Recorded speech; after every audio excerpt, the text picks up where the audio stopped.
How to turn frustration into flourishing. Jason Rollins here with Healthy Teams Win.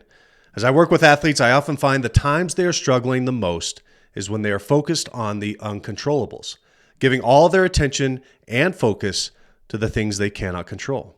So why do we focus so much on the uncontrollables? Well, we all want to feel we are in control in life, and there's often this false belief that we can control everything, when in fact there's very little we can control. When that false belief is shattered and we realize we cannot control something, anxiety, fear, and worry, and even frustration begin to creep in. Now, frustration surfaces because of a circumstance or event that hasn't gone how you expected it to go. We all project how we think our day is going to go, from work to sport to relationships. And when it doesn't go as expected, frustration surfaces. But when an athlete can develop the skill of not getting frustrated by their circumstances and simply focus on what they can control, now they start to gain confidence. They start regulating their decisions, and they move from frustration to flourishing. And one of the best strategies for recognizing this is by drawing a line down the middle of a page, and on one side listing what you can control, and on the other side listing what you cannot control. And even if you don't write it out, you can mentally process and ask yourself, is what I'm stressed about, obsessed about, panicking about something I can control, or is it in the uncontrollable column?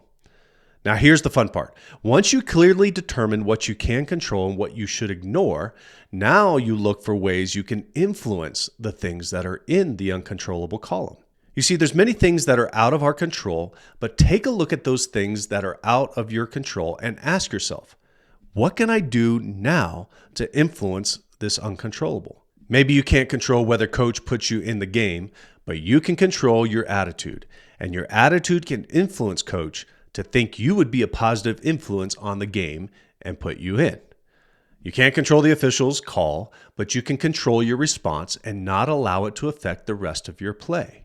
You can't control most events that happen to you in a day, but you can control your response, and your response can get you back to focusing on what you can control.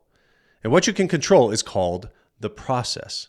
And if you improve your process, you can influence the things you cannot control. So while you cannot control the uncontrollables, you can influence them by your response and your attention to your process. 1 Peter 1:13 says, prepare your mind for action. Let's be intentional today to prepare our minds for the daily battles we face. We all deal with frustration, but the quicker we can acknowledge the frustration and redirect our attention to actions we can control, now we are learning to ignore what we cannot control, stay focused on what we can, and begin looking for ways to be an influence and impact, regardless of the circumstances. So make it a great day and work on what you can control. Carpe Turnatata.